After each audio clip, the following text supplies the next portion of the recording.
here's one of the biggest promises in the big book. It says, so our troubles, we think, are basically of our own making. And why is that a promise? Because if my problems are of everybody else's making, the only way I'm ever going to be okay is if I can get everybody else to act right.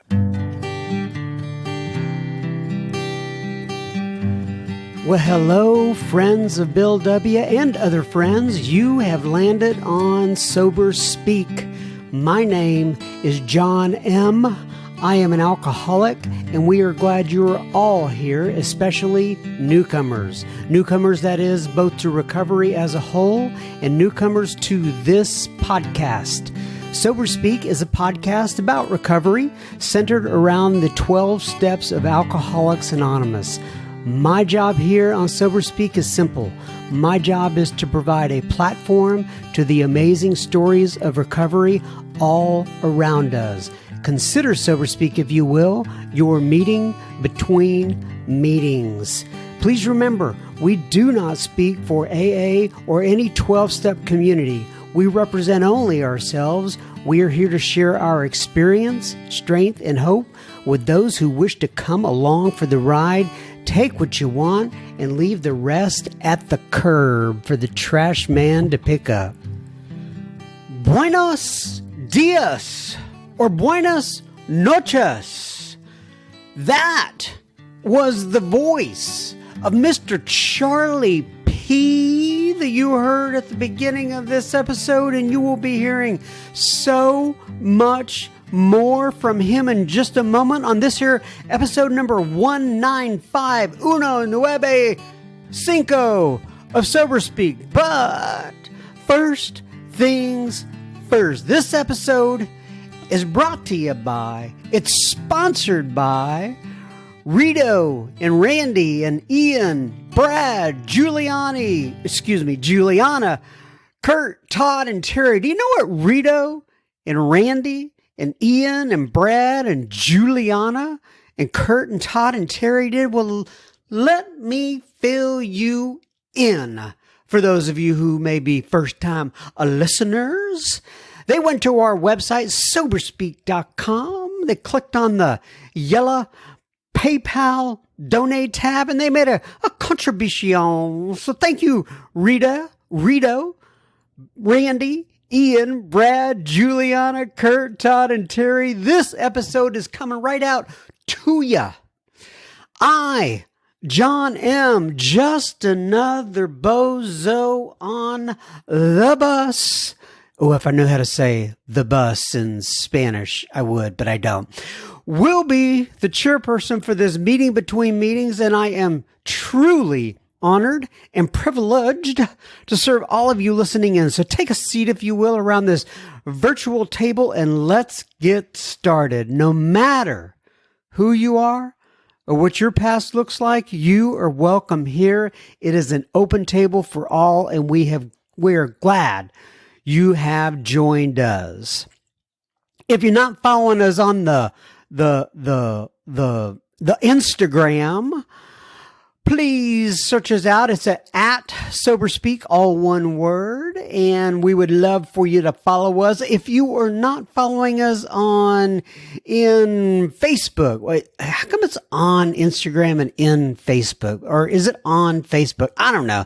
Nonetheless, if you're not following us on Facebook, go out there, search for a secret Facebook group, and we will let you in the super secret Facebook group. You just have to request to be in the group. It is searchable. Now you can see, just so everybody knows, who the admins are, but you cannot see anybody else that is in the group. It is a private, secret, whatever you want to call it, group, and you can look up Facebook and all the rules around a secret Facebook group. Nonetheless, what do I have? I put out a little call last week and I sent out an email for those of you who are interested in, quote, blogging for the website that the lovely Mrs. M has created. By the way, that is www.soberspeak.com. We want to get some more content out there for those who like to read blogs and websites. And if you are interested in summarizing one of the episodes you have listened to in the past, or if there is a particular subject that you are passionate about, that you would like to write about, just email yours truly, John, John, at soberspeak.com. I'll give you a little bit of direction and we will get you set up on the website. By the way, you will be able to identify yourself by your name, your first name and your last initial. And like, for example, when Rebecca wrote a blog, she put her home group in there as well and what country she's from, which is New Zealand and that kind of stuff. So anyway, if you're into that kind of thing and you'd like to participate, once again, feel free to reach out to me at John, John, at soberspeak.com. Now, on to our guest, our featured guest of the week, Mr. Charlie P. from Austin, Texas. We've had Charlie P. on once in the past. We are entitling this particular episode, So Our Troubles, We Think, Are Basically of Our Own Making. And most of you, a lot of you, will recognize that quote from the Big Book of Alcoholics Anonymous. But Charlie has been sober since March 22nd of 1985. I almost gypped him out of a couple of months there. But anyway, Charlie talks about his experience with pawn shops and the shame that he endured because of that particular experience. Charlie describes what it means to have a newcomer experience as a, quote, step one experience is what he calls it. He discusses turning points, accepting spiritual help, the actor and the director in the Big Book, the, quote, toolkit of self-will, unquote, is what he calls it, selfishness, self-centeredness, etc. And one of my favorite parts of this is when Charlie quotes Bob D by saying, dying of alcoholism is like being kicked to death by rabbits. Slow and painful. All right, everybody. Without further ado, please help me welcome, stand up and give a big round of applause, if you will, Mr. Charlie P. You don't really have to do that. Anyway, we will have plenty listener feedback at the end of this. As usual, you guys have been writing in a lot of stuff lately, and I really appreciate it. We will talk to you on the back end of this episode. Enjoy. Okay, everybody. So we are back again with Mr. Charlie P. of Austin, Texas. Well, you know what? I'll tell you what, Charlie. Why don't you go ahead, introduce yourself, give your sobriety date, if you will, sir, and tell people where you are located in this great land of ours. I just started to say it, but I won't take that thunder away from you. Well, thank you, John. I'm Charlie Kerr. I'm a very grateful recovered alcoholic. I live in Austin, Texas, the capital city of the great state of Texas. And my home group, my sobriety date is March 22nd of 1985. And my home group is the primary purpose group of Alcoholics Anonymous. If you're ever in, we meet at the Austin New Church on Tuesday nights at 7:30. If you're ever in Austin, we'd love to see you at 2701 South Lamar, 7:30 p.m. We have a line-by-line Big Book study meeting. It's been meeting for 15 years, and we just have a ball. And we'd love to see anybody come by, and a lot of people have, so it's a real gift. And the other thing we talked about last time, I don't know if you're still having the Zoom meeting. Are you having that as well? We do. We're Zooming on. We had all of a sudden we had like 600 people coming to our Zoom meeting. So when we went back live, we weren't just going to slam the door on it. So now we meet live at 7:30 p.m. Central Time All my times are Central Time. On Zoom, and our Zoom number is 630-577-473. 630-577-473. And we have the same format on Zoom on Wednesday nights.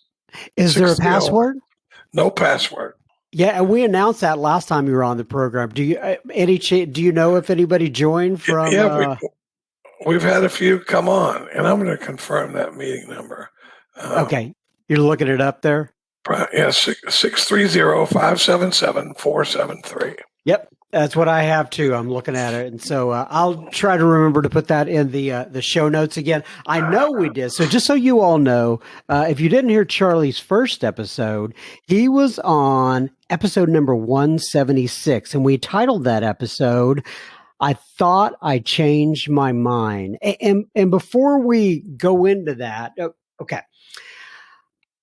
So last time we were together, we talked about the physical allergy, the phenomenon of craving, and we mentioned that we were going to follow up with both the solution and the plan of action. So that's what we've gotten back together this time. But before we go into that, why don't you go ahead and explain a little bit about that, the title of the last episode, and it was, "I Thought I Changed My Mind." What did you mean by that? Well, thanks, John. And I'm just going to apologize again. When we did the last episode, I had an upcoming throat procedure, and I thought I was going to sound like Bing Crosby by the time we got to, for you kids, that was a singer back in the old days. Ask your parents about a Christmas album. But I thought I was going to be smoother by now, but it's still not the best. But okay, well, hold on just a second before we go on to that topic of the episode title. I do want to cover your voice real quick and talk to people a little bit about what you had done, and you have some more procedures coming up this week. And why don't you go ahead and describe what's going on with your voice? Well, the good news is they're convinced it's not cancer. It's just I had some dysplasia on my vocal cords, and they went in and laser treated it 7 weeks ago. And last week I went in for a follow-up, and it's still red, and there's a blister-looking thing on it, probably from overuse. And so I'm about to do a 10-day cycle of steroids and a 5-day silence, and see if all the redness doesn't go away, and which would be great. If it'll respond to that, that beats the heck out of surgery, because you only get so many surgeries on your vocal cords before you start losing voice. But a lot of people are dealing with a lot worse than I am. So I told the doctor, just keep me walking and talking, and we'll all be fine. If this is the worst we have to put up with, even this would be okay. Well, I feel a little bit guilty here recording you. Did you say part of this is from overuse, and I'm sitting here recording you? Hey, it's all good. I only have 3 talks scheduled for May, and two of them are today. It's the funniest thing. I have another talk at 9:30 tonight for the West Portland group. But no, I'm very excited to be here. Okay. I talk at work. I sell for a living. I sponsor about 26 guys. So I live with Katie. So I get to do plenty. I do plenty of talking. Speaking of Katie, I got to meet her right before we started today, and those who are familiar with Charlie P will know his lovely bride, Katie P, and we're going to have her on the podcast eventually. But we talked about this a little last time. You guys have been married for how long now, but known each other for, gosh, seems like forever. Best friends for 20 years. And then her husband passed away. He had a brain tumor. He wound up relapsing behind the medication. And he actually died of a drug overdose after being sober 23 years. It just rocked our recovery community. And then not too long, a year or so after that, Katie caught me at a weak moment and made a pass at me. And we've been a couple for 18 years. So oh, that's great. Yeah, I'll warn you in advance. Brace yourself when she comes on. She's a little bit like getting a drink from a fire hose. You sometimes That's all right. it's I a can lot handle coming it. at you. A lot coming at you. We'll look forward to it. All right. So let's go back to, I want to do a couple things. Number one, I want to talk about the title of the last episode and what that meant. And then also, as we were wrapping up the first episode that we recorded together, you mentioned you wanted to pick up next time we got together on a story regarding a pawn shop. So let's do it one at a time. First things, I thought I changed my mind. What did you mean by that? Well, one of the things we said last time is that the three things that made Alcoholics Anonymous a big deal when it all came together was an understanding of three things: an understanding of the problem with alcoholism, a solution for that problem. But even if I know what the problem is and I know the solution, it doesn't help me if I don't know how to make it take place. We have a program of action that will produce that solution. And that's what we talk about a lot. And the thing I talked about last week, and I really want to move into it again this week, is this problem of alcoholism and what it means, because I spent a great deal, I've spent some time in the rooms of Alcoholics Anonymous, raising my hand and saying, my name's Charlie, I'm alcoholic. And I didn't know what it meant. I mean, I figured if there was such a thing as an alcoholic, surely I must be one. But we didn't go into this thing we talked about last time about the physical allergy coupled with the mental obsession. It's so beautifully described in the doctor's opinion, and the first 44 pages of the book, but the first 23 pages talk about the physical aspect of alcoholism, this phenomenon of craving. And what I say a lot of times when I talk about it is that the tricky part about the phenomenon of craving is that I never thought I'd triggered a phenomenon of craving when I would start drinking. I just thought I changed my mind. Sure, I said I was going to just have a couple, but I changed my mind. Two's a bad number. Maybe we'll have 7. But looking back on it, anytime I would start drinking, I would trigger this phenomenon of craving, which caused a compulsion to drink. That when I start drinking, I'm all about drinking, and I can't control it on my own power. And it would be it's a big problem, but it's not my biggest problem, because if my biggest problem was what happens when I drink 4 ounces of vodka, my solution would be simple: just don't drink vodka. But that then is when it brings in the second piece of it, is that I don't get okay when I stop drinking. I get restless, I get irritable, I get discontented. People start to bug me, that sort of thing. And if you had a 1,000-foot view of me, you'd be able to tell within a couple of days, he's about to twist off again. He's going to start a fight with his girlfriend. He's going to, he's going to get mad at work, and he'll be drinking in no time. And so what happens is it brings me into this terrible cycle that the book talks about, where there's this circle where I drink and I trigger the phenomenon of craving. Now I'm drinking, and after a while it gets really bad, and I have to stop, or I get stopped. And then that's okay for a minute. In fact, it starts looking like maybe I was making too big of a deal out of this thing, and because what happens is I start getting uncomfortable, and I start getting restless and irritable and discontented, and I get so uncomfortable that it triggers this mental obsession to drink again. And it may not work well, but it worked once, and it worked in the past. And I always say, when the only tool you have is a hammer, everything starts to look like a nail. And next thing you know, when I take that drink, it feels like, it doesn't feel like the problem. It feels like the solution, and so what happens is I drink until I have to stop, and then I stop until I have to drink, and I drink until I have to stop, and then I stop until I have to drink. And if you're caught in that terrible cycle, there's a bottom below the bottom. I tell guys all the time, don't ever say it can't get any worse. That just shows a lack of imagination. But the thing we try, and I think, because you might look up in 3 years going, God, I wish I'd quit back then when everything was still pretty good, because now it's really bad. And so what happens is when we get to about page 24 in the book, I've placed myself in a position where I've lost the power of choice and control. I can't choose whether I'm going to drink or not. And once I do start drinking, I can't control the amount I take. And the tricky thing is trying to do them both at the same time, trying to choose and control my drinking. I could either choose not to drink, but I wasn't enjoying it, or I could control my drinking and I wasn't enjoying it. So, and the story I like to tell about losing the power of choice and control was the pawn shop story. I grew up in Dallas, where you are now, and I just loved pawn shops. I grew to love them, I should say.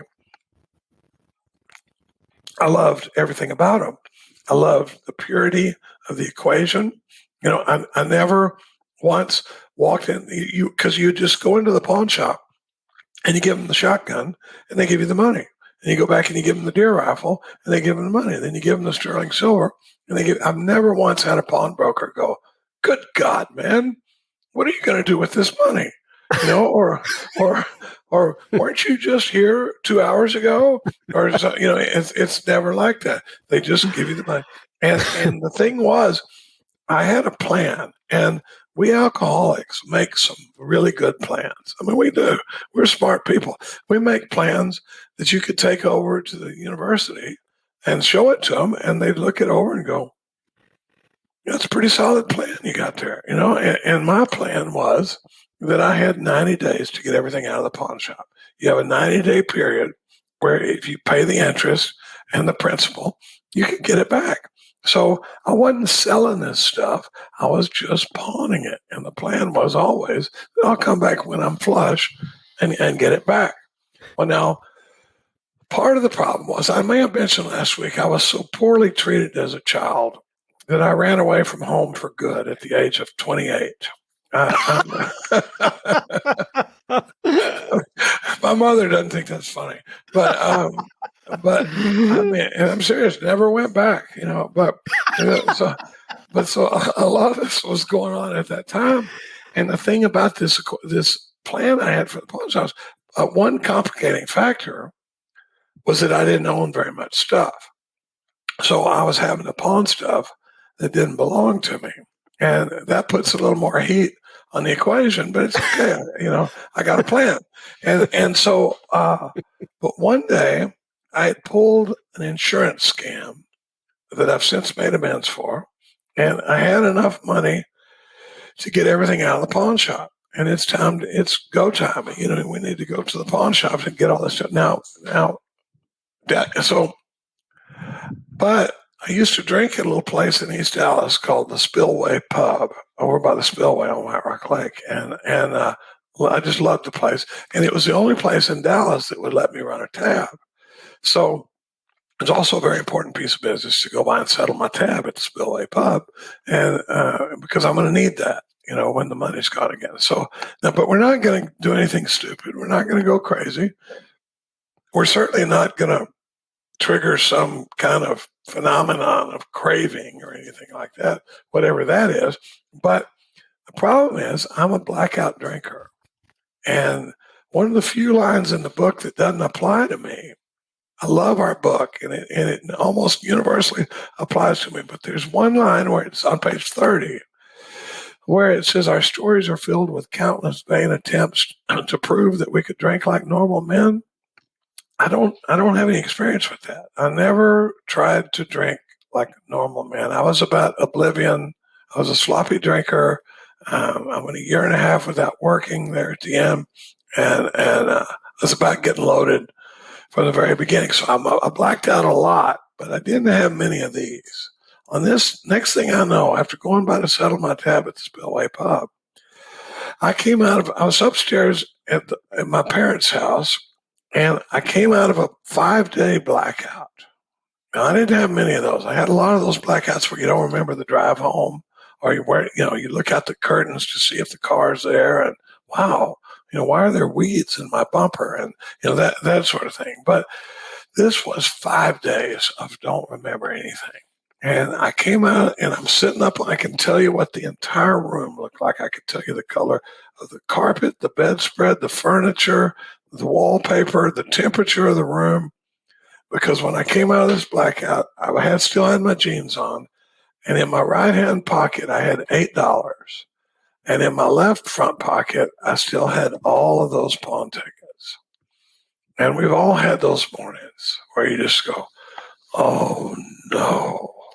Mm-hmm. Oh no. Because now I am out of plan.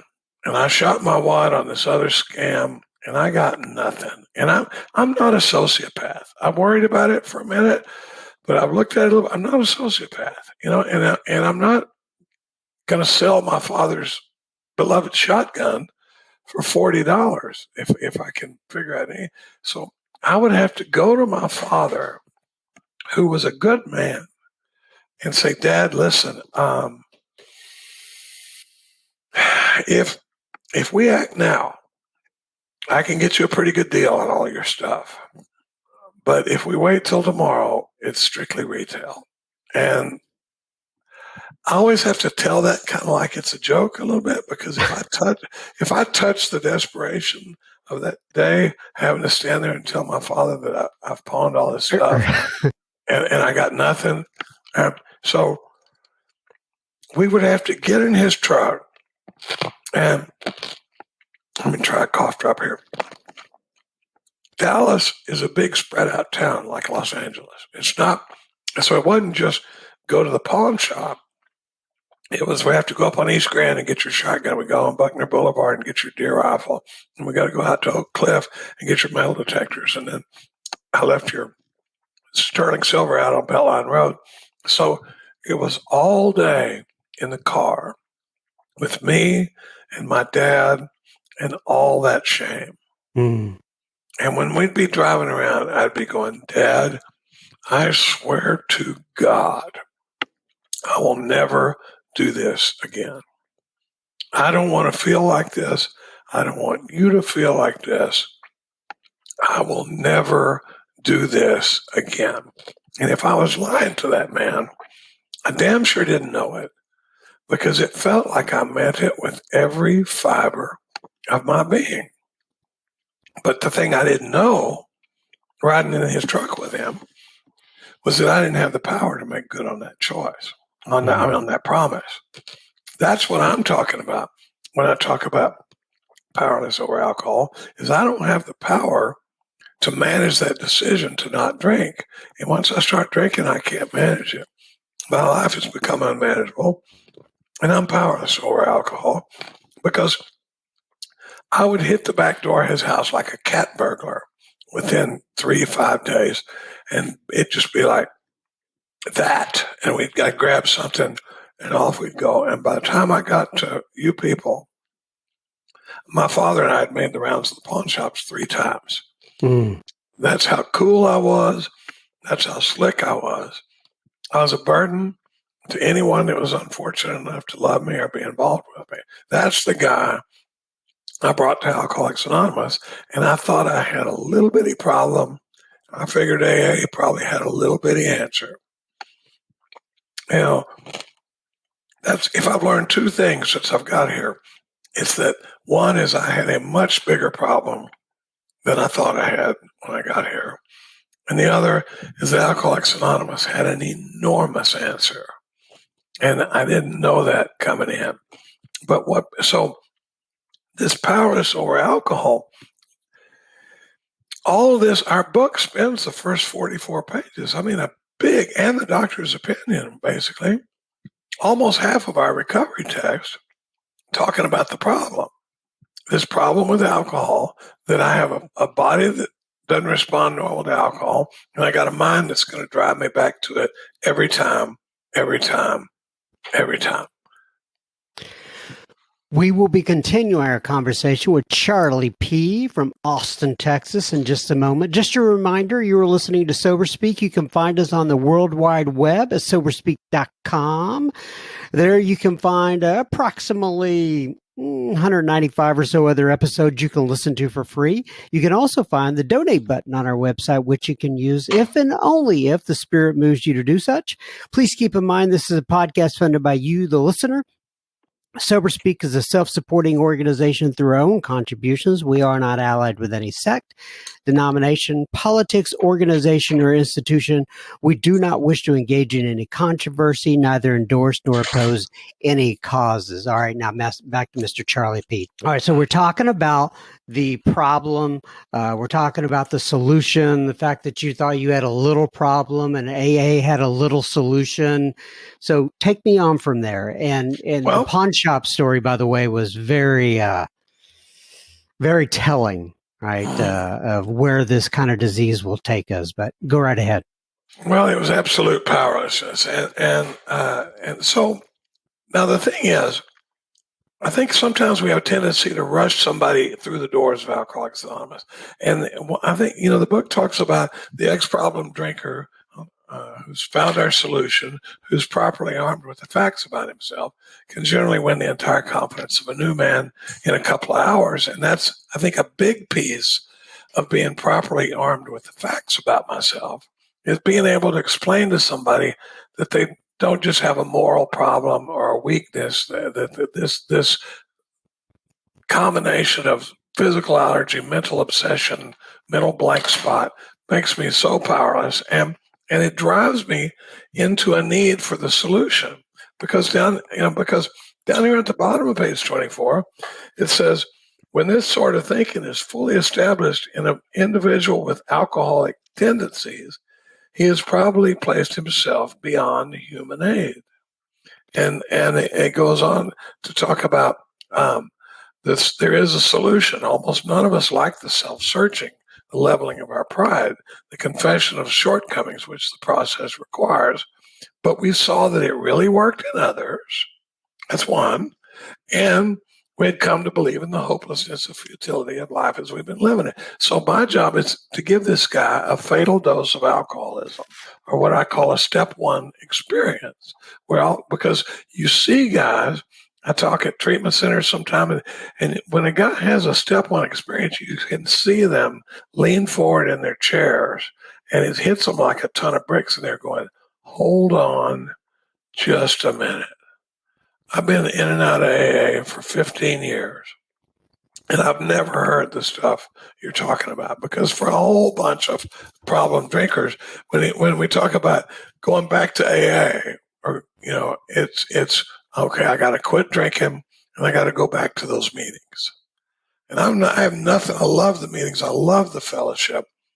But just going to AA meetings, if you have alcoholism the way we're describing it, will keep a guy like me sober right up to the point that I drink again.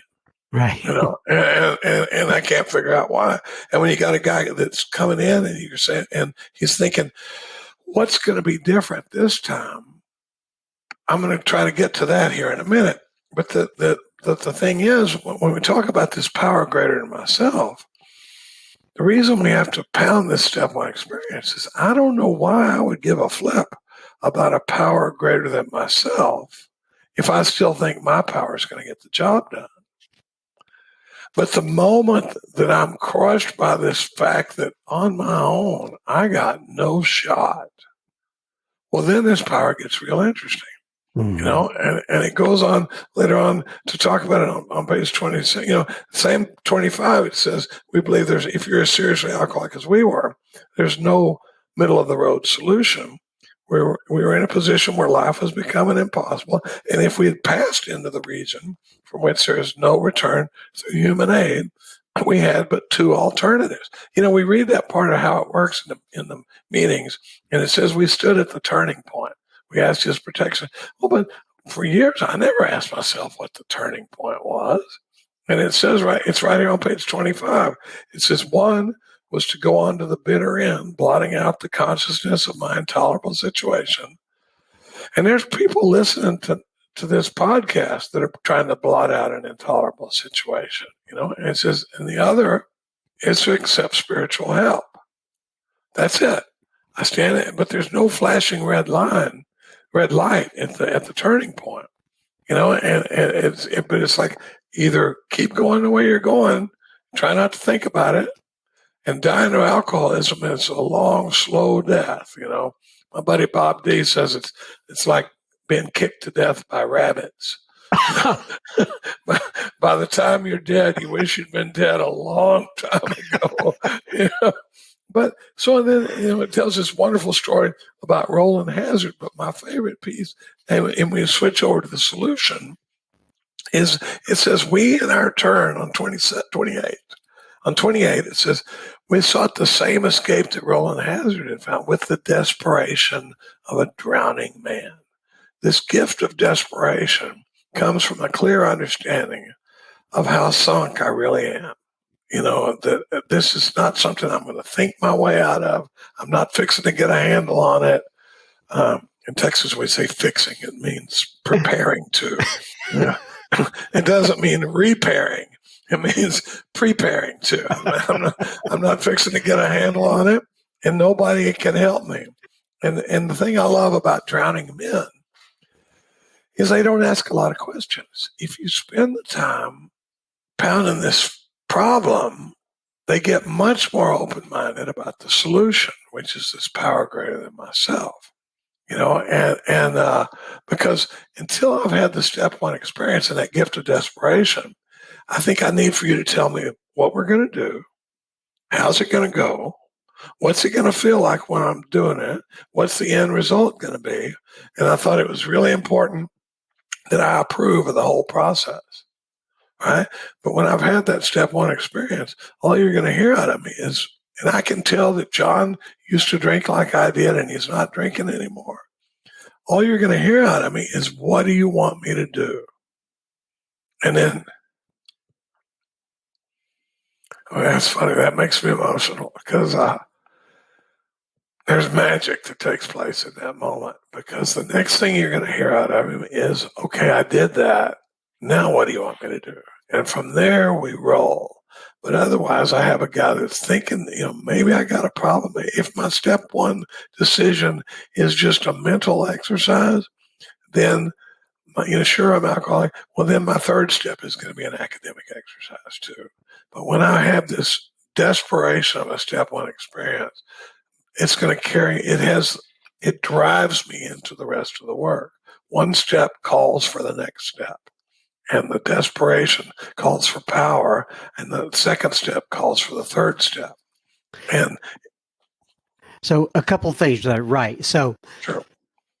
Number one, when you were reading earlier, and I've always found it a little bit funny / interesting / ironic that you tell a new man that he or she is beyond human aid. It's like welcome to Alcoholics Anonymous. We're glad you're here. By the way, you're beyond human aid. We can't help you. Yeah. And then the other piece is that I wanted to make that switch there. You talk about, making that shift from the problem and not just realizing that this is, you need to understand the academic part of it and understand what alcoholism is and such. But, how do you get to that piece of actually turning your will and your life over to the care of God as you understand him? And that's what I think you wanted to shift into next, and what we would call the solution. Well, and that's the other thing that amazes civilians is when you get to the line where it says whether to live life, to die an alcoholic death, or to live life on a spiritual basis are not always easy decisions to make. To normal people, they're like, that's a tough one for you? Right. You're like going, go on to the bitter end, die an alcoholic death. Can you tell me a little bit more about that bitter end? Right. How long does it take? Do I get to drink between now and the bitter end? Is there a third option? Yeah, so we pound, and we wish we had a door number 3, because we know a lot of our members are not excited about the spiritual aspect of this program. But we were pretty excited when we found door number 2. Before all this came along, guys like me went to the nut house or the graveyard or both. And so when we what happens? So I'm going to skip way ahead because I don't even in workshops, I don't have a tremendous amount of time to talk about uh, more about alcoholism. We Agnostics. I think We Agnostics is one of the greatest pieces of spiritual literature ever written, and it deals a lot with my prejudices and the thing is that it uses language like we beg of you to lay aside prejudice, even against organized religion. And I love to talk about it. Time restraints don't let us talk about it every time. But step one is this problem. Step two is the solution. But the thing is, there's a lot of examples in our book of people that had two of the three things together. They understood the problem, like Dr. Bob understood the solution, and he even had the Oxford Group Program of Action, but he didn't understand the problem. It wasn't until Bill came to him, explained alcoholism the way Silkworth explained it to him, Bob sobered up never to drink again. Other people knew a little bit about the problem, like Carl Jung, talking to that certain American businessman. He says, you got the mind of a chronic alcoholic. You need these here and there, once in a while, amazing spiritual awakenings. I've seen. I got a great story to go with that, but I'm not going to tell it tonight. But I mean, he's got going, you need one of those. We got no flipping idea how to make it happen.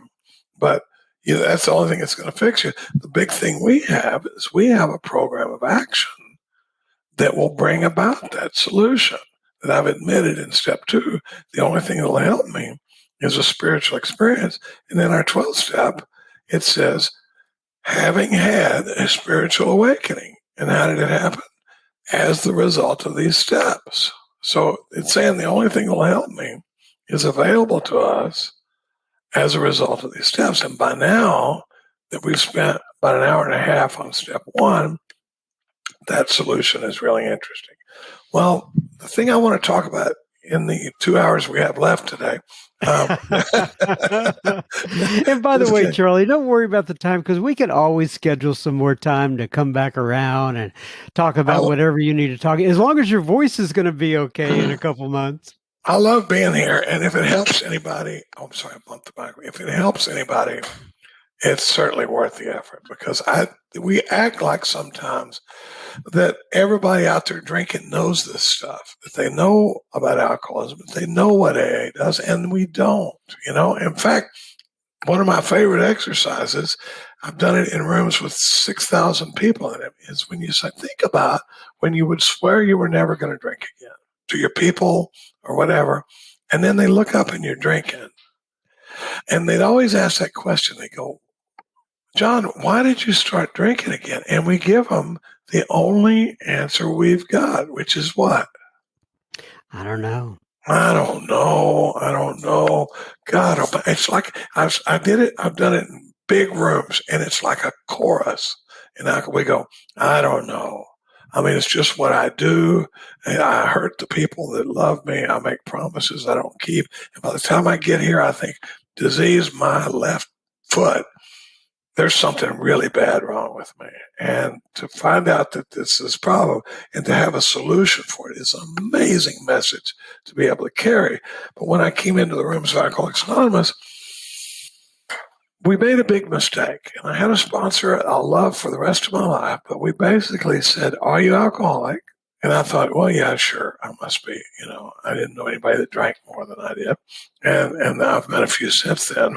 We got some impressive stories in AA. And then we had to dance around the higher power issue. And once we got okay with the higher power issue, we got down on our knees and did the third step prayer and started writing inventory. I think it's one of the biggest mistakes being made in Alcoholics Anonymous, assuming that there are any mistakes being made in Alcoholics Anonymous. Because what happened was we went right from, are you alcoholic? Do you believe in God? To get down on your knees and do the third step prayer. And for a whole bunch of our membership, the whole third step is the third step prayer. I've done workshops. I was out in Utah. I'm going to burn up some time here, but you're good. But I was out in Utah one time doing a workshop, and it was a men's retreat, and I had a sponsee with me, and we're talking, and Katie's name comes up, and the guy that recorded it comes from behind his table. There's a group of us sitting there between sessions, and he points at me and he says, this guy's wife did a 1-hour talk on step 3 and never even got to the third step prayer. And I remember thinking, we do that all the time. But if your total understand, that's remarkable. If your total understanding of the third step is you do the third step prayer. But so that was my experience for about 17 years. I had my biggest spiritual awakening at 17 years of sobriety. I'm sober 36 years now. But at 17 years, my man named Mark Houston walked into my life. And if you don't hear me say anything else, hear me say, get a hold of some Mark Houston recordings and study them, listen to them, take notes, pause them. He changed my life and the lives of many people, and the message we're still trying to carry. But when I say we made a mistake, skip it. What happens when you do that, when you go right from do you believe in God to the third step prayer, you skip this body of work that takes place in pages 60 to 63. And it's really not very important. It's just the root of my problem and the basis of my recovery for the rest of my life. Other than that, just skip it, Yeah, not important. And let us know how it's going. And that's why we're blowing up marriages and we're, blowing up jobs and can't figure out why I want to kill myself at 8 years sober and those sorts of things. And to be able to tell that guy there's more available, and a lot of it takes place in these pages and what comes from them. So in the time we have, I want to go to page 60. And after that A, B, and C that we read, it says, being convinced. You know what the next line after A, B, and C? That part up to A, B, and C. A, that we're alcoholic, could not manage our own lives. B, that probably no human power could have relieved our alcoholism. And C, that God could and would if he were sought. And that's the end of that part of how it works that we read at the start of, I call it the most often read, least listened to portion of the big book, because most of us zone out about the time they say, right. Rarely have we seen a person fail. come back into the room by the time they go, B, that probably know him. So the next line after that says being convinced. We were at step 3. Being convinced of what? A, B, and C. So if being convinced, that tells me that A, B, and C do a pretty good job of summing up 1 and 2. But when we roll into step 3, it says that we decided to turn, like you talked about earlier, we're going to turn our will and our life over to the care of God as we understand him. Now, if I'm working with a guy and I tell him, okay, Bob, we need you to turn your will and your life over to the care of God. I love taking the big book and turning statements into questions. And there's sometimes where I go, all right, here I go, this would be a very fair question for this guy to ask. He's desperate. He knows he's sunk. And I say, I want you to turn your will and your life over to the care of God. I think it would be a fair question for him to go, but just what do you mean by that? And just what do we do? And, and from there, it spends the next 2 pages talking about what we mean. And then it switches to what we do. Now, here's the piece that I missed for 17 years. It says the first requirement is that, and I go first person in this paragraph. It says the first requirement is that Charlie be convinced that that Charlie's life run on self-will can hardly be a success. And above convinced, I've written, are you convinced? Now, the thing is, at 17 years sober, that line leapt off the page at me. And not only was I not convinced of that concept, that line had never touched me, because we went right from God could and would if he were sought to the third step prayer. So I'm out there working a program like the problem is alcohol. And now, believe me, that not drinking is a big piece of what we do. But all of a sudden it says I got to be convinced that my life run on self-will can hardly be. And it says on that basis. Now, Bill uses that term basis a lot. Basis, basic, basically. He uses that a lot. And when I looked it up in our old dictionary, like we use in our meeting, it says the underlying principle of something or the foundation of something is its basis.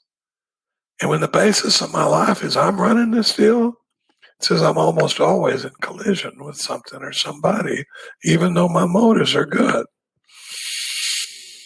when I'm sitting with a guy, I take about an hour and 15 minutes to do these next 2 pages, but I'm going to try to do it real fast because it goes on to say, even though our motives are good, so I can't even trust my motives. I'm always getting in jackpots, and it seems like my motives are good, right? But so, and then it goes on to say, most people try to live by self. We're like an actor. Anybody ever read this thing about the actor and get nothing out of it? You're like, what? Well, it turns out this actor wants to run the whole show, but what I didn't know for a long time is that the reason he's such a pain in the neck is because he's not the director. He's just an actor, right? He's supposed to stand on the X and say his lines, but he's got an opinion about everything. Well, now we're starting to sound like me a little bit. I walk in the grocery store and I got opinions. I like to form really strong opinions based on a limited perspective. And, why do they have the bean dip over here and the potato chips are over there and all that? But then there comes this delusion that if only my arrangements would stay put, if only people would do as I wish, the show would be great.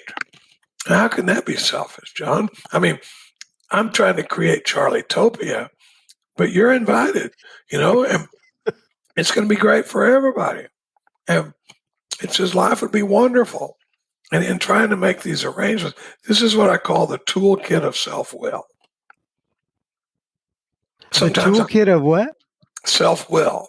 Oh, okay. It says when I'm trying to get things to go my way, sometimes I'm kind, considerate, even modest and self-sacrificing, right? In trying to get you to do what I want you to do. Unless what? Unless that ain't working. It says, on the other hand, I might be mean, egotistical, selfish, dishonest, but usually I have mixed traits. This is what usually happens. I mean, I'm like a halfback juking in the open field. I'm nice to this guy. I'm mean if that doesn't work, but I'm always trying. And it says what usually happens. The show didn't come off very well. Now, see if this sounds familiar. I began to think life doesn't treat me right. Anybody in the last 2 weeks feel like life hadn't treated you right? And it says, but do I decide, no, this is a faulty premise? No. I pull back for a minute and I decide to exert myself more. And I drive in, I become on the next occasion more demanding or more gracious. Still, the play doesn't suit me. Admitting I might be somewhat at fault, maybe this much, I'm sure others are more to blame. Mm-hmm. This is where half of my 10th steps responses could start. Let me guess, the show didn't come off very well. You're feeling like life isn't treating you right. And so it says, I become angry, indignant, self-pity. And this is not angry this week, indignant next week, self-pity. It's like boom, boom, boom. I can't believe they're doing this. Indignant. After everything I've done for these knuckleheads, this is the way they're going to treat me. And then finally, what's the use? Self-pity, what's the use? I can't work with these people. I'm just, and I go, what is my basic trouble? There's that word basic again. What is the underlying problem? Am I not really a self-seeker even when trying to be kind? And am I not a victim tricked by this delusion, this lie that I'm telling myself that I can seize satisfaction and happiness from this life if I just manage well? And at 17 years sober, I'm managing my tail off and everything is blowing up in my face. And I can't figure out why. And it says, what about the play? It says, and do not his acts, isn't it evident to the rest of the players what he's trying to do? And don't my actions make them want to retaliate? If I see you trying to hog the spotlight, I'm going to be trying to get up front too. And we got chaos on our hands, right? Because anybody could see I'm a producer of confusion rather than harmony. And it goes on to say that I'm selfish, self-centered, egocentric. And when you go to the next page, okay, it says, it switches here, and it says selfishness, self-centeredness. That we think is the root of our problem. What? I thought this was Alcoholics Anonymous. I thought vodka was the root of my problem. And it says driven by 100. Now remember it said, what do we mean and what do we do? It's still talking about what we mean here. And it says driven by 100 forms of fear, self-delusion, self-seeking, self-pity. I step on people's toes. They retaliate, seemingly without provocation, right? I didn't do nothing. They just went up, but it says we invariably find at some point in the past we've made decisions based on self, which later placed us in them. And here's one of the biggest promises in the big book. It says, so our troubles, we think, are basically, here's that term basic again, are basically of our own making. And why is that a promise? Because if my problems are of everybody else's making, the only way I'm ever going to be okay is if I can get everybody else to act right. And I have very little experience getting everybody to act right. But if it's of my own making, me and this power and a new attitude have a chance. And it says, I'm going to close with this next little paragraph.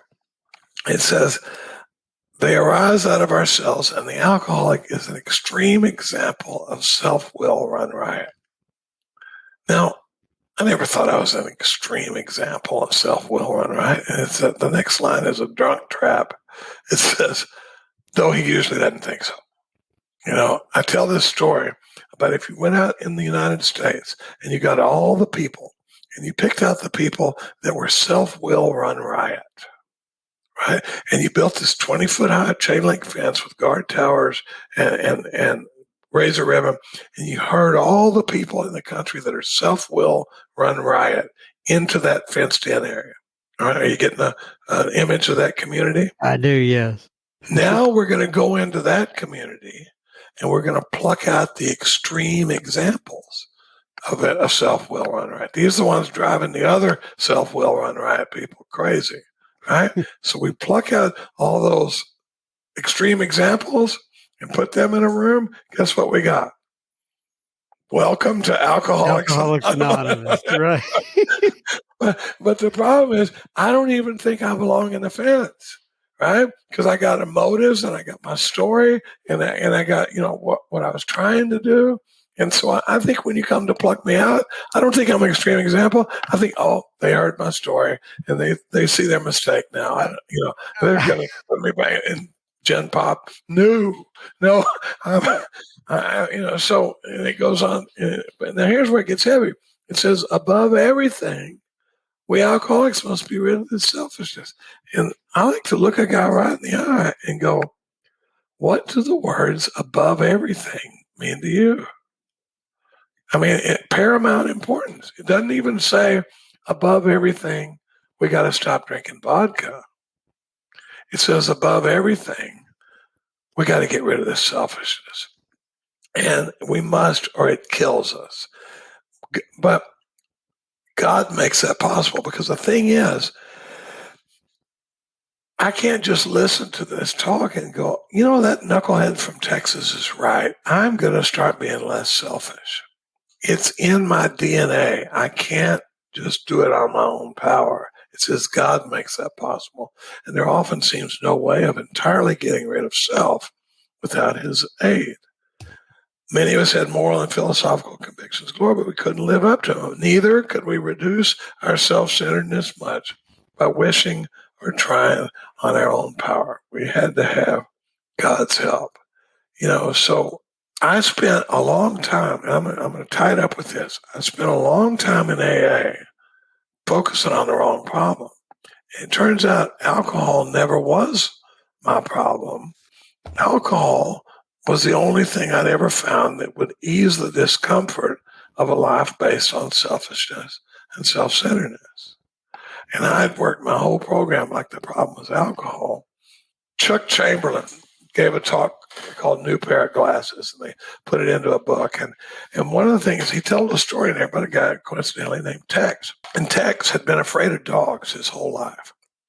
And one day doing inventory, he realized that when he was a kid, he had been bit by a dog. But when he looked at it further, he realized that he'd been chasing this little neighborhood girl across her yard when her dog came out and bit him.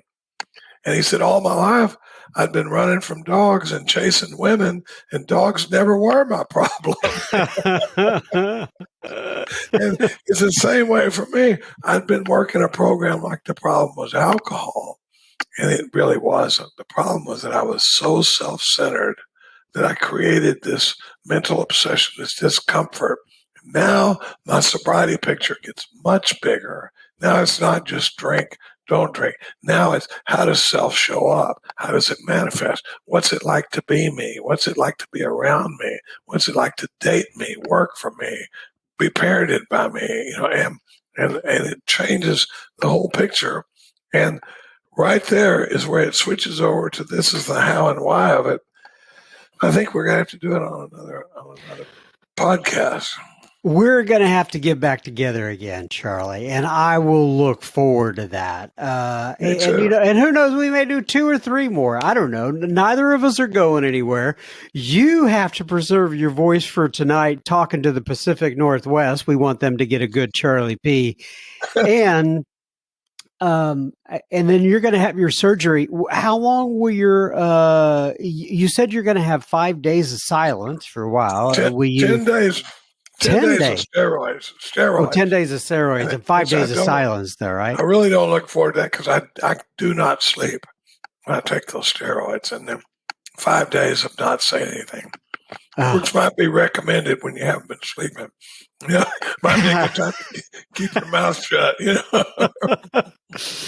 Well, listen, we'll end it up now, and then I will get back with you. Maybe we can even do it after we stop recording here. But as you know, well, let's just make a note that we covered what we mean, and we're going to start up next time. This is the how and why of it. We're going to start it with the how and why of it. We're going to switch over to what we do, and then we can roll from there. So we're going to cover the how and why of it, and then what was the next part? I said we'll be able to roll from there. Okay, you got it. Yeah.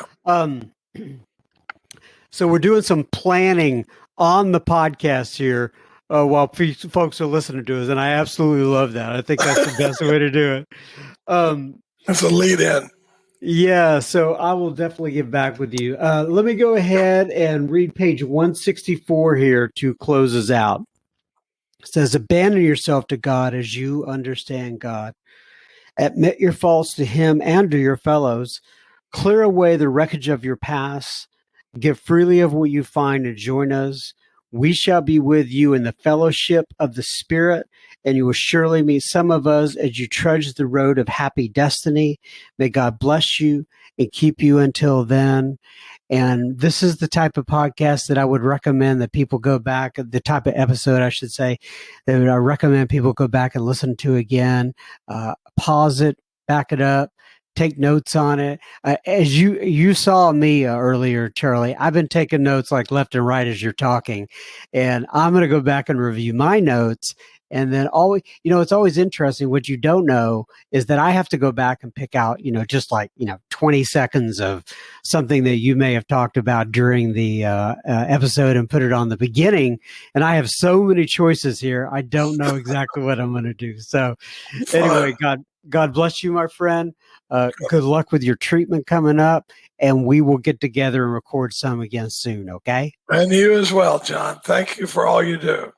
God bless. God bless. As always, thank you, Mr. Charlie. I already have Charlie scheduled for an additional recording, and we will have Charlie back for a 3rd episode here in the near future. Just stand by for more jewels of wisdom from Mr. Charlie. Now, on to a little bit of a listener feedback for you. Babs writes in. That's B-A-B-Z, Babs. I like that name. If I was a girl, I'd like to be called Babs, but nonetheless, that's a completely different subject. Babs writes in and she says, the subject line is thank you.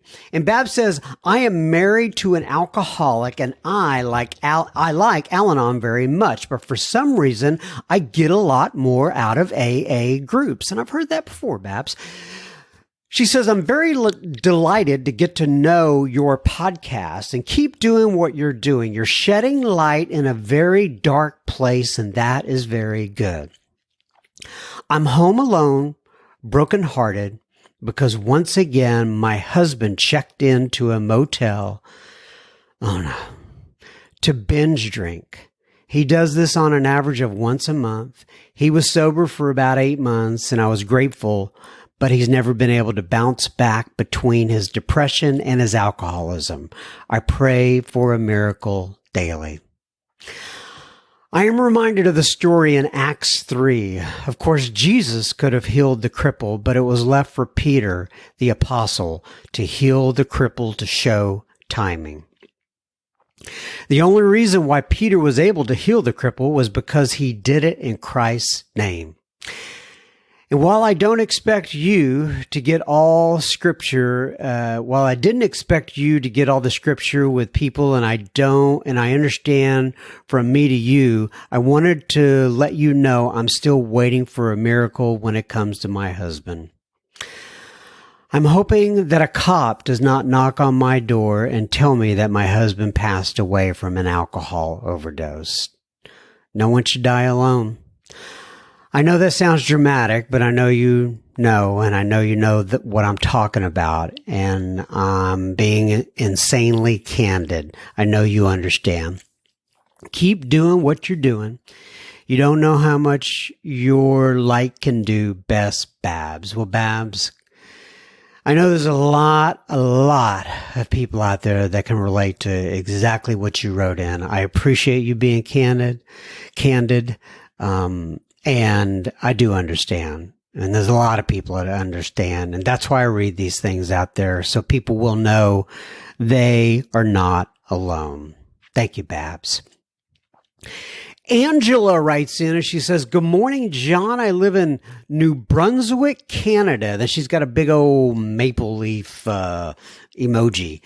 And I've lived here all my life. It's a beautiful province. And if you ever have the chance to come all the way up north here, it would be great. We don't live in igloos. Ha ha. Oh, I know. I've been to Canada many, many times, and absolutely, I love it. I love it. I absolutely love Canada. And she says, this is my second time around in recovery. I quit in 2012 for 3 years to the day when I was offered a glass of champagne by my ex-in-laws at my ex-in-laws' 50th wedding anniversary, and I took it. It was only a matter of months before I was a daily drinker again for the next 6 years. So in January of 2020, just before COVID, I really needed to end it again. I've been sober now for 533 days. Good for you. So when COVID hit and meetings were placed on hold, I searched out and found Sober Speak on Spotify. To date, I've listened to all of the episodes except maybe the last couple of weeks. It was extremely helpful during that time, and I still enjoy them today. There are a couple of speakers I resonated with, of course, but not 100% sure of the names, except for Maria. She's talking about Maria R. And she says, all of the episodes have something in them that I can walk away with. I even jumped on a Zoom meeting with you guys in May of 2020. Oh, that must have been one of the live events we did, either David G or Gary K. I can't remember who we did in May of last year. Anyway, she says, things are going well. I don't want to drink, but like many others, it's in the back of my mind on a hot summer day or out for an evening meal. Of course, I opt out because I want this. Keep up the great work, John. You're helping so many people with your pod. I regret to say I've not donated. Oh, don't. Even though you say we can, if we can, even though you say only if we can, but I've listened to 99% of them and have taken so much from the episodes. I will give back. You have my word. Guess I'll have to figure out PayPal. Ha ha. Have a fantastic 24 hours, John. I know I will. Thanks. regards, Angela. Hey, I just want to say this to everybody listening out there. Do not be concerned about the donating part at all. Just keep listening, and you don't be concerned about it, Angela. I really mean that when I say, if and only if the Spirit moves you to do such. And I've said this many times before. If you have the chance, of giving to me and this little podcast that I have versus giving to local groups and giving to people that are kind of boots on the ground, I'd much rather you give there. So, but anyway, God bless you. And I read that. I remember thinking about that before I read it, but I wanted to read it because I just don't want other people. If you're thinking the same thing, if you're thinking that, I know others are, and I just don't want anyone to be concerned about that at all. Thank you, Angela T. Justine writes in. She says, "Hi, John. I'm from Massachusetts, and I have a bit of a Boston accent, so I'm told." Hey, Justine, are you going to park the car at the Star Market? Nonetheless, she says, "I am newly sober 3 months after an on and off decade of trying to moderate. Denial had me thinking I had one more trick up my sleeve. I have been listening to the Sober Speak podcast now for the last 6 months and have really enjoyed the contents and the speakers. I somehow just came up on it on the podcast app. I especially like Matthew M. on surrendering and meditation especially. Also, Jennifer H.K. cracks me up. So much strength and hope shared.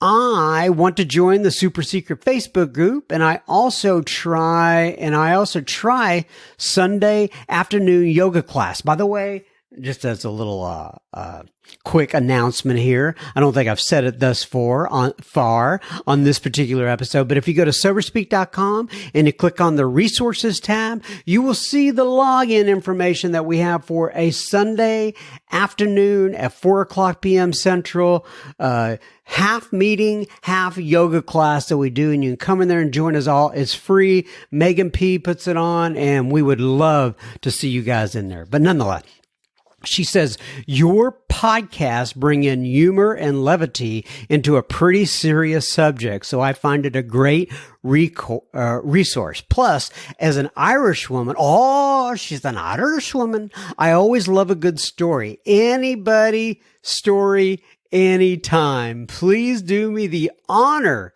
of accepting me into the Facebook group, Justine. Well, Justine, as you know, you are in that Facebook group, and the honor is all ours. I really appreciate you writing in.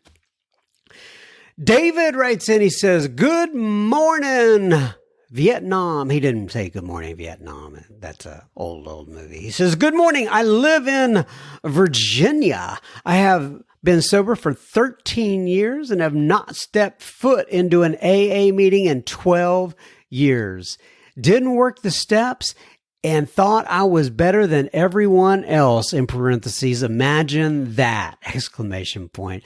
I made it a series of horrible, destructive decisions, non-alcohol related, and at the advice of a non-AA friend, started attending meetings again. That, in and of itself, is a much longer but sad and funny, miraculous story. Someone in a meeting had stated they like, quote, sober podcasts, unquote. So I searched out AA podcasts and I somehow landed on Sober Speak. Well, welcome, Mr. David, and have been listening ever since, having attended a meeting every day since November of 2020. Good for you, David. He says, thanks for your podcast. It has helped me tremendously through these difficult days. Well, God bless you. I can tell you're on the right track, and I'm so glad you found some meetings again. Brad writes in, and Brad says, good day, John. And he's not from Australia, but he still says, good day, John. I'm just grateful that resources such as yours are available to us seeking sobriety and a spiritual way of living. I came across Sober Speak, for I am a follower of Bill C. from Hermosa Beach, California. My sobriety date is June 18th, 2017. How fortunate are we in this current era of AA where we have recovery resources such as yours at our fingertips. I am sponsored, have done the steps 3 times, and I try to stay in the middle of our pack. I have a home group, but I'm fortunate that any of my daily meetings bring a sense of being home when I'm present. I'm sharing my experience with a man who is seeking our way of life. I take time each day to simply pull out my phone, put in the headphones, and listen to AA speakers sharing their experience, strength, and hope. How cool it is that I can do that at any time of the day. I listen to Chuck Chamberlain, Sandy Beach, Mark Houston, etc., along with a man who simply says, quote, bumps me onto the broad highway. Unquote, Bill C. That's right. Wow. Yeah, those speakers. I used to listen to a lot of tapes when I first got. They were all cassette tapes back then. I know that they don't make cassette tapes anymore, but that's what I was listening to back then. And I completely get it, Brad. So anyway, he says, so I found your podcast due to the fact that a bunch of Bill C's talks are on YouTube, and there I found his 2 appearances with you. Since then, I have browsed around your list and enjoyed the other speakers. So let me say this. First of all, Bill C probably has about 8 or so episodes on SoberSpeak. And the reason I say that, because if you go to the website, soberspeak.com, and you click on the podcast, there's a little search feature, and you could actually put the word Bill in there, and all of his episodes would pop up, just to kind of make that a little bit easier for you. But nonetheless, he says, I'll be a loyal listener, John, and I will plan on continuing. Oh, he's talking about a contribution. Like I said, if you're out there listening, don't worry about that. But thank you, though, Mr. Brad. He says, I'll plan on contributing, for that's how many of the younger generation will probably find us. I think you're right, Brad. He says, we here in Southern California wish you and your wife great success. And I thank you for your most valuable contributions to making sure the quote, good news is always available. Peace, brother, Brad D. Well, Brad D, thank you so much. That was very encouraging, and peace back at you. Bridget writes in, and she says, hi, John M. Now, she actually does live in Australia. I live in Australia, in the state of Queensland on the Gold Coast. Well, crikey, isn't that the term? Yeah, crikey, right? I'm sorry, Bridget. I go off a little off the beaten path sometimes. She says, I am a mom of 3 beautiful children and the wife of a lovely man who has been by my side for over 20 years. I recently celebrated my 10th year of sobriety on the 10th of June, 2021. Well, God bless you, Bridget. And it was such a huge milestone. Through the grace of God, I made it. And I honestly never knew that living a sober life for a decade would be possible for me. I found SoberSpeak through searching for podcast lists for those that focus on alcoholism and recovery. I enjoy your podcast very much, and thank you for devoting so much of your time and energy into producing the podcast for the benefit of many. A little about myself. I have OCD, which was diagnosed in my late 20s. I'm pausing there, Bridget, because I completely understand OCD. When I say I completely understand it, I grew up with a mom that was severely OCD. And people kid around about me like being OCD because of, I want everything in place and all that stuff. But there's a difference between being kind of sort of OCD like I am and actually being diagnosed with it. And I remember when I was a kid actually having to grow up with that and the mental illness and her anorexia and everything that went around that. And it was just tough. So anyway, that's why I paused there when you say I have OCD, which was diagnosed in my late 20s. I'll go on. She says, I used alcohol to self-medicate to relieve my never-ending anxiety. I sometimes wonder if my mom would have been better off if she were drinking. I just don't know, because that thing was just killing her. I mean, killing her. Words going through her head all the time, constantly checking everything. I completely get it. She says, of course, alcohol only made it worse. Well, I guess my mom wouldn't have been better off. But once I realized this, it was too late. I grew up in a fairly unhappy home. My dad was a Vietnam veteran and had PTSD, and my mom suffers from bad anxiety also. So my dad he was in the Air Force, Bridget. So, anyway, very, very interesting here. Some of my earliest memories are of worry and wishing to escape to a different life. Man, I can relate to that. The first time I ever drank alcohol was when I was 14, and it was like a bomb going off in my head. I loved it. Man, Bridget, you're telling my story. It was the best thing that I'd ever experienced, and I couldn't wait to do it again. I don't think I've ever drank normally. I always drank to get drunk. Wasn't that the point? ? Man, girl, you were telling my story. I can relate to this. She says, I could never control my drinking. I could never have just one drink. I'd have a sip of alcohol. If I have a sip of alcohol, the force within me to consume and consume and consume is overwhelming, and I would be unable to stop. My life was a series of blackouts, severe hangovers, anxiety, and obsession with alcohol. I was able to be abstinent during my first pregnancy, which gave me time to reflect on drinking and how it tipped into being problematic. I was abstinent, but because of my self-medicating booze was gone and a whole heap of mental illness issues bubbled up to the surface, and I was diagnosed with OCD.